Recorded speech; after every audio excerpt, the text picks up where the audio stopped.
Yeah, I got you.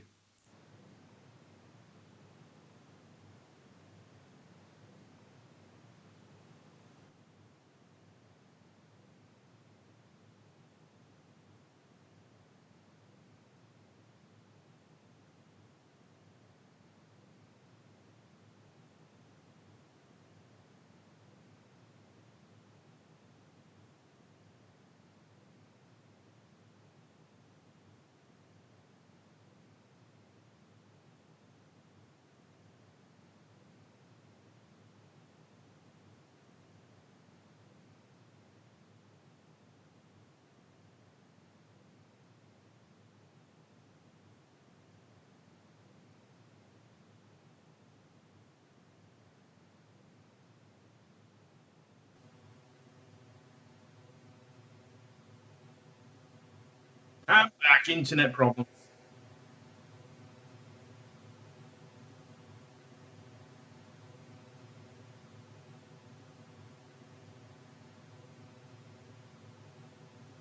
Yeah, thanks for having me, and thanks for all your hard work today. I know the social media, it was a lot. It was a long day.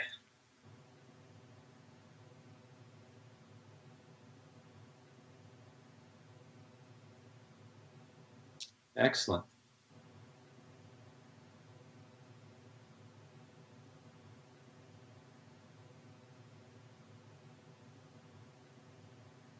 I enjoyed our this or that segment where I got to talk to all you drivers. I mean, that was really fun. You know, we got some good personalities on this race team. So as soon as we get racing, hopefully it's going to be a fun year. Yeah, four drivers is pretty special. I know they're not all driving at the same time, but that's a bit of a unique year for you. You know, disappointing, obviously, dropping out with ABC, dropping out after all those years. You know, it's some fond memories from me for those couple of years with you guys with ABC. It's sad to see those guys go, but it's a bit of a rebuilding year for you guys. But, you know, you came in and grabbed me in that first year that you got employed. You know, we were kind of rookies our first year of IndyCar, weren't we? Yeah, that was fun. I mean, that, you know, when I look back, when I first kind of decided, okay, I'm definitely hanging up the helmet. I'm going to go onto this side of it. And I just knew I wanted to take the things I had learned and felt like I didn't have as a driver that would have helped me do better. And how do I make sure that I put that in my team? And when I really got to work and I was sitting there, I was thinking, okay, if I could have a driver that's available, who's out there? And Darren was the first guy who came to my mind. I mean, I knew, you know, you came out of a tough situation with the Toyota engine that year at Ganassi. I mean, you guys didn't have a chance. That's kind of how we became friends, right? You know, you were doing the 500. Anthony was doing, you know, AJ Foyt was doing, you know, full season and same cars to me with the G-Force and Toyota, right? And you know, you guys didn't maybe have as much as what I had at Ganassi, and I remember, you know, a lot of golf lessons, you know, taking Anthony under my wing a little bit, and you at the 500, trying to help each other out a little bit. It was tough times for us for sure, but you know, now what you've built, you know, I'm super proud of what you've done over the years. Through the Takuma years, you know, the Honda years, now Chevy with Tony for the last few years. You know, just, you know, I remember those first few times you showed me around the trucks. You were always like, "Come on in, come on, you know, look what we've got now. Look what we've got now. This is awesome." Wishing it was like that maybe a bit earlier, but you know, I'm really proud of what we've been able to do for Dalton to get him in here, and I think you've got a very strong team now. Well, I appreciate that. I mean, yeah, you definitely know how far we've come. I mean, poor Darren, when you showed up, I mean, you know, I think we might have had one engineer. That might be the first year we had one engineer, maybe. Yeah, that's right. Yeah. I think you were with somebody that I worked with, Len Pascas, I think was the guy. Or was Yeah. that later? No, that's right. Yeah, Len, and that was one of the reasons, you know, I wanted to get him with you at Andretti.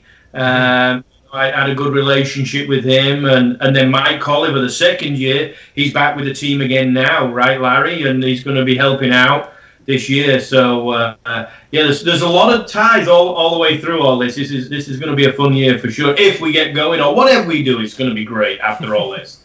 No, we will. I appreciate it. You know, IndyCar is so tough. I mean, people don't realize, I think, yeah, we're one of the smaller teams on the grid. But the good thing is that the formula is still there, that if we do everything right and we work smart, we can compete. We can be competitive for sure. And you have to get that right combination. The drivers and the engineers have to gel together. We've got some good mechanics. So we definitely can have some good runs, even as a small group. It's just still so tough. I mean, some people don't understand what you're racing against. And if you take, like last year, we were off just a little bit. I mean, some places you're 2/10, but now you're starting 20th. You're at the back. It's just so competitive.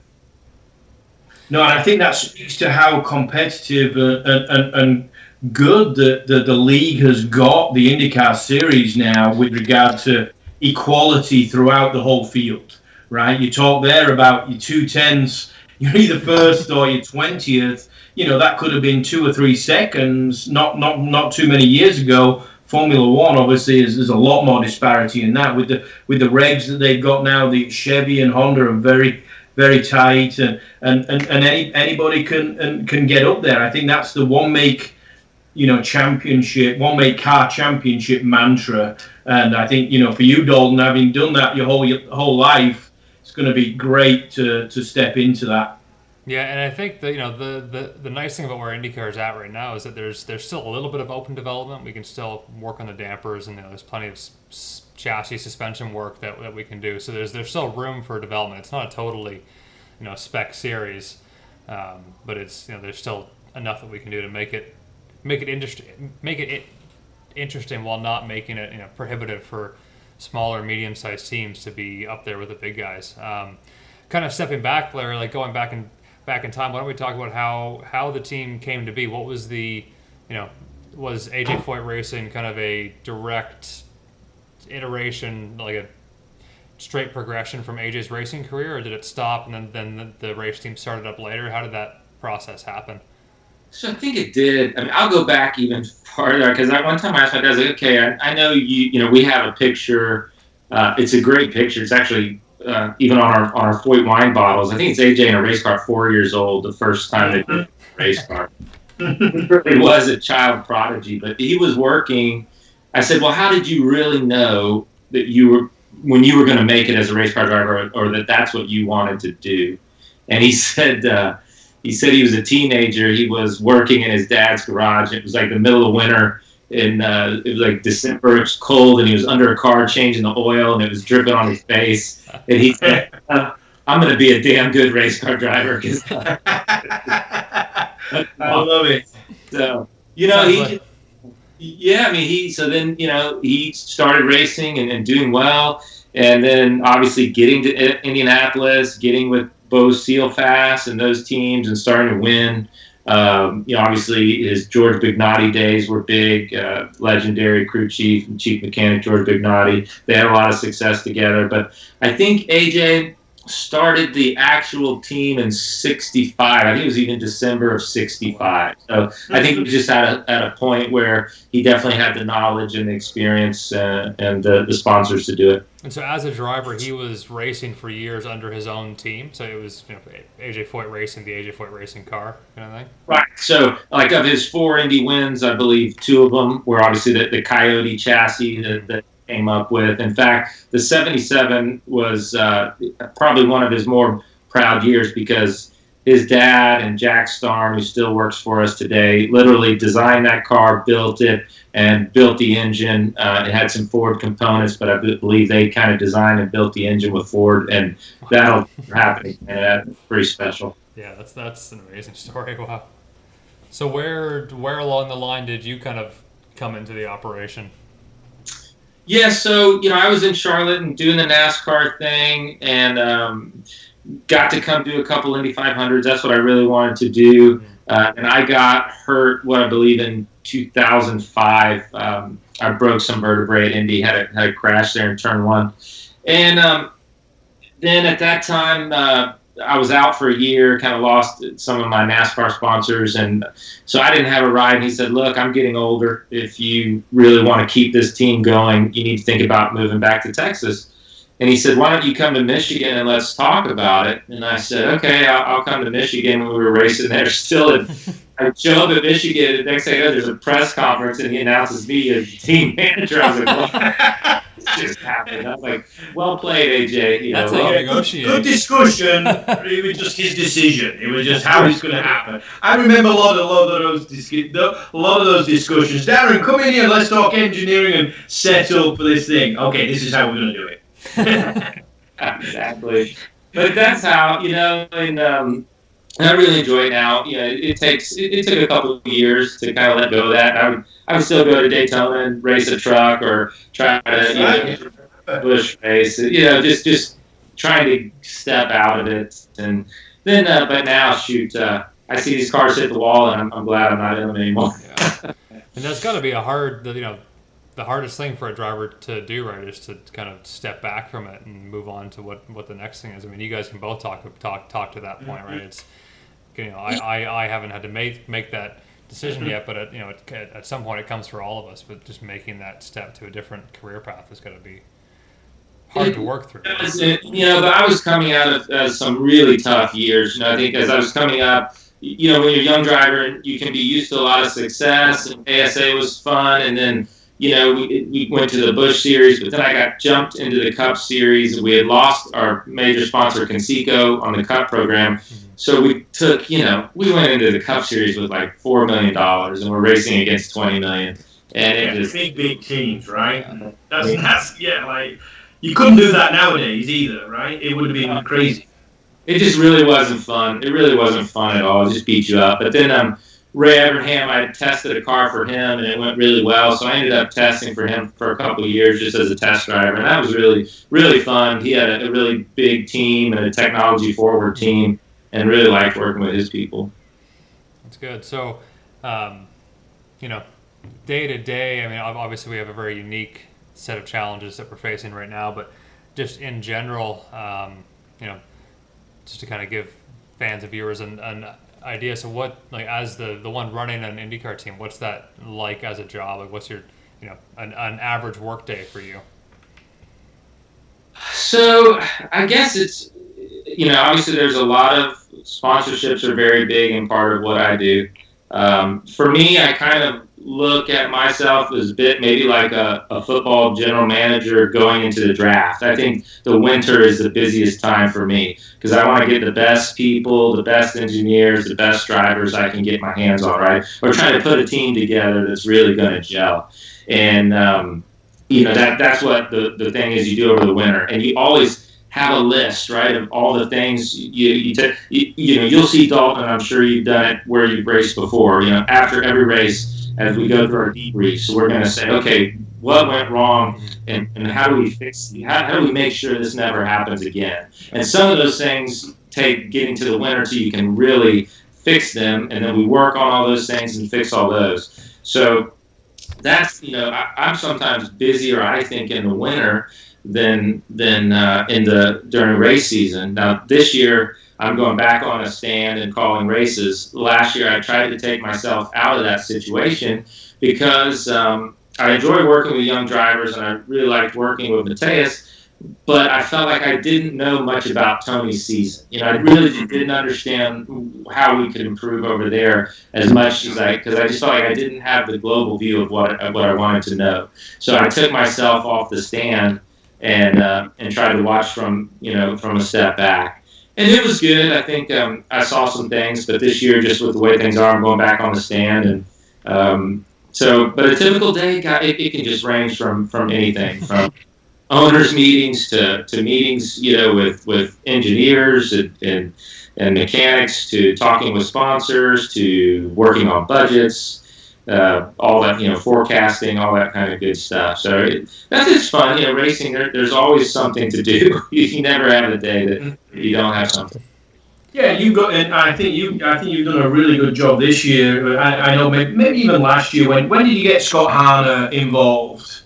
Yes, Harner came on board last year. Last year, so I worked with him. He was a long time. He's your team manager now, I guess. What's his role, I guess? Vice President of Operations. Vice President of Operations. Gotcha. So and he runs the Indianapolis shop, and he's a very experienced manager of a team, right? You know, he's come from Ganassi. He worked with me, spotted for me when I drove for Ganassi for those couple of years, and I think putting people underneath you, let's say, you know, in the right place to give you the overriding role to, have that global view of the team and have the right people in the right places is what I'm trying to say. No, exactly. He was a great pickup for us. And we had gotten George Close before him from Andretti, who was helping me down in Texas. And, it's you just can't, if I've learned anything in racing, parts and pieces, for the most part, we can all buy most of the same parts and pieces on these cars. The people really make them go fast, right? So having the right people is important. Exactly. Like when you win those races.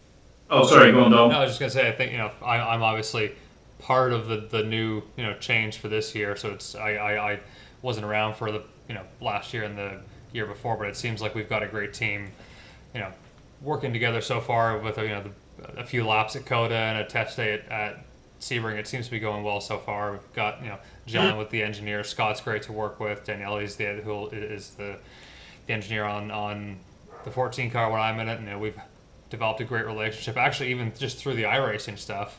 I was going to say about the iRacing phone, yeah. That was a good opportunity for him and I to get to know each other because we've never really worked together before, and we've obviously missed the opportunity to do the races that have been now canceled. We at least were able to start talking strategy and kind of do all that. And I think as a rookie coming into it, that's something that we don't really have to deal with too much in the road to Indy stuff. Like if you're pitting and that's kind of the end of your race, right? With a one stop or with a one stint sprint race. What's it like? Having, like you said, you've worked with a lot of young drivers. Like when you get someone who's new like me coming in, what's that process like to kind of bring them up to speed on strategy and all the extra stuff you have to do in IndyCar? Yeah, I'm glad there are that we also have some good veterans around you, because there are things, and you'll learn it. I mean, I know even in Indy Lights, you still do some tire management still, even in some of the short races, because I think the tire day is probably worse than we have the Firestones. But yeah, I mean, the longer race, you'll learn you gotta, you still have to take care of your equipment a little bit. Probably a lot more fuel mileage strategy. So learning how to get the lap time out of the car and save fuel. You'll get really frustrated because Scott's going to be like, all right, I need you to make 3.8 miles per gallon. 2/10 quicker also. And it doesn't work. The math doesn't work out. Exactly. So try not to get too bad at him, but we're always asking that of the driver, because some of these races, just the luck of the draw where the yellow falls and where you are. And a lot of times in the IndyCar races, kind of two strategies emerge. And so you want to put yourself at the front of the line at one of those strategies, however you can do that. But I think that's one of the biggest things you'll have to learn, is how to still get the speed out of the car and make the best fuel mileage you can. It's a positive, coming up through Indy Lights. The good thing is, the majority of the racetracks, so that's a huge help already. Yeah, we've seen it that there's a couple rookies coming in who don't know too many of the North American tracks, so it definitely helps to have raced on those kind of going up through the road to Indy ranks. Because if we look at the calendar, what's your favorite track that okay, not counting Indy because that's everyone's favorite track, but like what's your favorite track that we're going to? Oh, well, even of the ones that have been canceled, just like of the ones that were on the original schedule. Sure. Well, I do like Texas. Obviously, it's a home race for us. I know you're not racing that one, but that's a track that when you run an IndyCar on there, it's pretty awesome. The forces are just unbelievable. It's a good racetrack. I'm really sick that Toronto got canceled. That's one of my favorite cities to go to and race, and the fans are so into it. They're so knowledgeable. I've got a bunch of friends up there. So I hate we're not going to Toronto.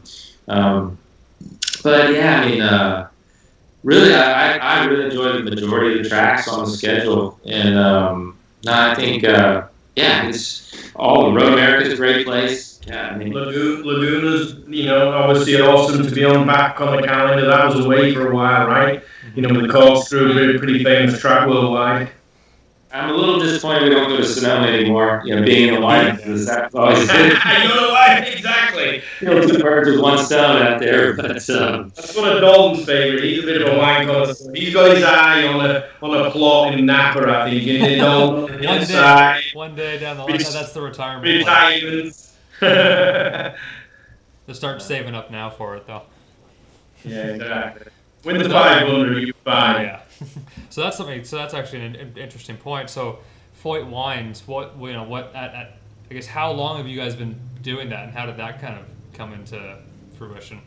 So that started when I quit racing, and my nephew AJ Foyt Racing quit about the same time, and we just always wanted to do something together. So we were like, well, what do we both like? And we both just always really liked wine. I was just always more into wine. So we just said, let's do it. And we made 50 cases of wine. And I think we sold it out, most of it out of the trunk of the car at the Speedway. We'll probably get in trouble with it. But made enough money to make another 150 cases, and that's how we got started. So then another friend of ours became a partner with us. He moved out to Sonoma and runs it day to day. And right now we're building a winery in Texas, not too far from Austin. So hopefully COVID comes back on the schedule, because that'd be a lot of fun. It's kind of a legacy piece for me, building the winery in Texas and also a museum. We're going to put a lot of AJ stuff, a lot of Foyt Racing stuff. Yeah, really, really cool. We have so much cool stuff that's kind of tucked away in rooms at the race shop. People never see it, and I just really want people to be able to see it. Yeah, I mean, as a race fan, what more could you ask for? Having a wine tasting winery and an AJ Foyt museum, that'd be really cool. Yeah. No, I love the vault at the Speedway, right? The race shop right next to it. The vault used to be a bank, I guess, right? Down in Speedway, and the winery, right? Oh, it's not a winery, tasting room, I guess you call it. Right, exactly. Yeah, but I don't know why so many racers are drawn to wine. I mean, you take Andretti, obviously, but Jimmy Vassar, great wine. IMSA. Good. Danica's getting back in it. I heard she just bought some land out in California, I believe someone told me. So, yes. I don't know. But I do love it. One of my favorite races was always Sonoma. I remember to this day. Can you remember me, you, and Anthony? We all stayed out after Sonoma, and we stayed with the girlfriends, and we went to Napa, stayed in a B&B, and had some fun at wineries and things. And yeah, it's just kind of part of racing, right? Just go and entertain and chill out, and you've got this high stress racing side of things, and a nice glass of wine at the end of the race is like the milk at the 500 nearly. It is. That was Watkins Glen you almost won for us, wasn't it, Darren? Yes, yeah. I know I botched it on the restart. I'm sorry, boss. I was leading and run to Ray got back. It was one of those times when we were just getting started, and I was leading, and Hunter Ray, remember, he kind of got me on the restart. We were going side by side into the bus stop. Yeah. On the first lap, and I was like, I think any other time I would have probably gone for it and risk crashing. But I think I remember telling myself, second is still a win for us at this stage. Yeah, knowing your situation, for sure. No, it was good. I mean, I'm sure, I don't know how many people know Darren's background, but winning Macau, Darren's won a lot of races. And that's why when I took over the team, that was the first thing I did. I called Darren. I was like, I'm going to hire Darren Manning. And I called him. I forgot he was over in England. So it was probably about 10 o'clock there. And he answered, and it was so noisy. And I was like, Darren, where are you? He said, I'm in the pub, man. What's going on? I said, I want you to come drive an IndyCar for me. He says, all right, I'll be there tomorrow. That's pretty much. I think I had a pint in my hand, so I was depressed. I was like, my racing career, I've just lost my Ganassi drive. I had a couple of young drivers I was coaching opposite me at the table, and they didn't believe me. for the longest time. It was hilarious. You were not talking to Larry Foyt. You just didn't get offered a ride. I'm like, yes. Finished my pint and went home. Started packing. Lots of fun. I don't tell Dalton that story too often because he's got to be serious. Yes, very. Always. Everything in moderation. So, looking at where IndyCar's at right now, I think the series is really strong. We got lots of drivers. How have you? What? I guess we can even, this question could kind of be to Darren, but how has the series changed from when back when Darren was doing it in kind of the mid thousands to where it is now? I just think every team is stronger. I mean, you always had kind of the big teams and the big three, but there were still days we could be competitive. Similar to now. I think we as a team weren't where we are now. Just where year before we were able to lead the Indy 500 with TK. Obviously, he's very good there. But, you have to have a good car at Speedway to be able to do that and qualify 10th and be racing with those guys. So, man, it's just so tough. Like you said, IndyCar just elevates. It seems like every year. Like we do all this work over the winter. We're so excited, and you get to the track, and everybody's doing that, right? Like everyone is constantly improving, and then you get a reset. And what I mean is like, say the DW12. That's a chance for a small team like us to come out, and that's where. Yeah, we were able to come out and be competitive because we hit it right out of the box, and one we were pretty quick with Mike Conway, and they were able to get to Tacoma and win Long Beach, and second in Brazil, leading the points going into Speedway. So, but then as the mid-season came, those big teams, all of a sudden we start qualifying 5th, then we're qualifying 10th, then we're qualifying. The big teams just ate us up resource-wise. But I think what's happening is some of this stuff, it gets to a finite point. There's only so much we can do in these gearboxes. There's only so much. So then shocks became that one area of open development where the big team really threw some mega resources. And we've been behind a little bit on that. It is so we know that, but we think we're making the right gains now.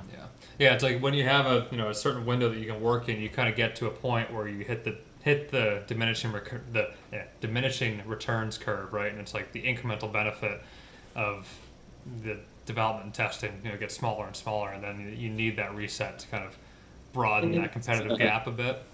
That's the thing. I mean, when some of these things were newer, so that's what I don't want to call our car a spec car because it's not spec, but there are a lot of spec, components. Mm-hmm. So those, once you get all of these things to that level, like you say, the diminishing returns. Well, now the problem is you spend the same amount of money just to find less time. Now you're still spending $1 million on your development stuff, but now you're just trying to find a tenth of a second for that $1 million. You used to try to find a second for it. Right, the dollar per tenth keeps going up and up, right? Yeah, absolutely. But what I really like, obviously, I've been out of the IndyCar realm and engineering room for a few years now, working on the junior drivers and the junior categories like Dalton, but getting back in there at Sebring and Coda with Sebastian, a current driver, peer of mine, same age, race with him all the way through the ranks, and getting to see him in the engineering room and seeing your current team engineers, spend some time with those guys yourself.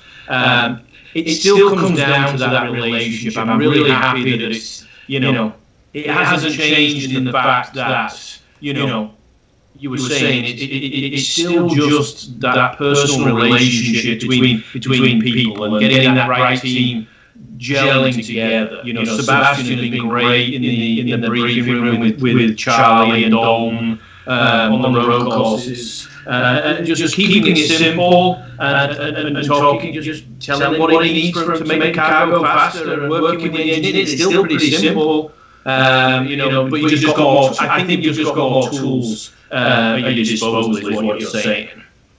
Yeah, for sure. And you know how it is. I mean, we all have confidentiality agreements and things like that, but a lot of the engineers and mechanics, they kind of move around every year, and they can't forget what's in their brain, right? So they come with some things that they learned over the years. And so I think all of us kind of end up with these setups that then now it does come down to, okay, how can this guy tune this car the way Dalton wants it to feel, right? Yeah. Because that, some setups can work for a guy, but it just doesn't suit another guy for whatever reason. It's not that their ballpark's different, but they might have some little tweaks to get that, that 2/10 out of that guy, which now is a big deal. Yeah. And on the race weekend as well. What I always talk to Dalton about, taught him and Dalton, is getting the best out of the race weekend. Go to St. Petersburg, you roll off the truck, and the track's green, right? You're on a street circuit. There's leaves, pollen, oil from parked cars. There's just no rubber on the track. Then the last lap of the race, it's seconds faster than the way you started the race weekend. So for you as a driver, and I think this is what's been good on the road to Indy side of things, because sometimes they're out at 6 a.m. and they don't get a clean track at all, and then they go out after IndyCar and really clean the track up. It's very difficult. So they're adapting to the conditions and how the car. You might have the same setup on the car, but the car's completely different. Because so you've got to work with your engineer throughout the race weekend, and the great drivers are the guys that get the best out of it, during the race weekend. That's a great point, Darren. And like Dalton, one of your challenges as a rookie is going to be to understand, like there are some tracks, like say Mid-Ohio. In Ohio Session 1, you just don't want to go chasing the car. It's going to be slippery. It's going to. You sit there and you make a bunch of changes and you think you're headed the right way. You come out the next session when a couple other, a lot of guys have run, and now all of a sudden it's terrible, right? So it's that's sometimes harder. You don't want to just chase it too much early on in a weekend, especially a street course. I'm sure you know that from life, where they're pretty dirty and slippery when we first go out, and track can just change a lot. Yeah, well, and to your point, to what you're talking about with having the right personnel earlier, it's like you can. I'm a firm believer that you can take the pull setup and put it on the car that's mid-pack or whatever, and that's not going to guarantee you a win just having that setup. Like the individual setup for that session is like a frame of the movie. It's the having the right team in place to make the changes, to adapt to the track, what the driver needs, and then also what the driver needs to do to get the most out of the car.